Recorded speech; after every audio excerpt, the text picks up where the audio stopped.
ายย่อสายโยกสายโบกสายสะบัดอย่าแรงเกินพิกัดเชิญเข้ามาตรงนี้วัดกูละเอวไว้อร่อนได้ร่อนดีแดนกันชาตินี้มันไปถึงชาติหน้าสุขใดอันไหนเราเท่ากับเราได้แต่ละจังหวะเน้นให้มีชีวิตนะชีวาถ้าใครโดนเทก็ให้เซเข้ามาอย่ามัวชักช้าเดี๋ยวอกก็แตกตาย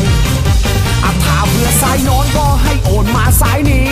ถ้ามันไม่ดีก็ให้ปล่อยมันผ่านไปมาโชว์ลีลามาช้ากระตุกเอาลุกมาสายมาโยกมาย้ายจะสายไหนก็ใส่ไปไม่ต้องยา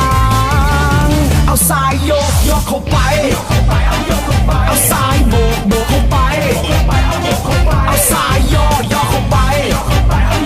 เอาสายสะบัดจัดกันไปเอาจัดกันไปเขาเรียกว่าดึงสติดึงสติ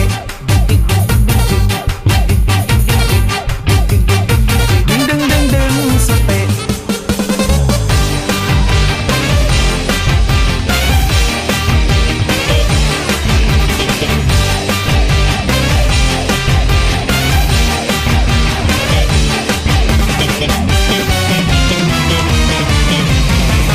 สายย่อสายโยกสายโบกสายสะบัดอยากแรงเกินพิกัดเชิญเข้ามาตรงนี้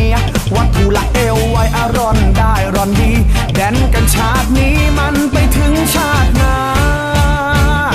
สุขใดอันไหนเราเท่ากับเราได้แต่ละจังหวะเน้นให้มีชีวิตนะชีวาถ้าใครโดนเทก็ให้เซเข้ามา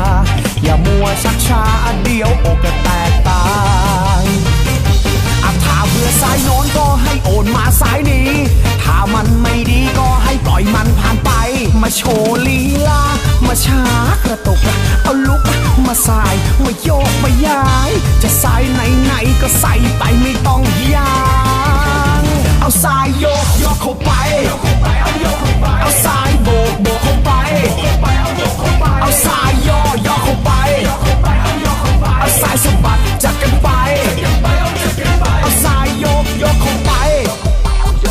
เอาสายโบกเข้าไปเอาสายย่อเข้าไปเอาย่อเข้าไปเอาสายสะบัดจัดกันไปเอาจัดกันไป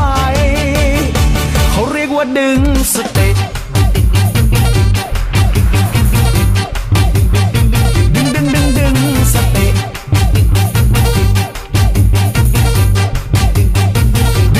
ดึงสติเอาสายโยกเข้าไปเอาสายโบกเข้าไปเอาสายย่อเข้าไปเอาสายสะบัดจัดกันไปเอาจัดกันไปเขาเรียกว่าดึงสติ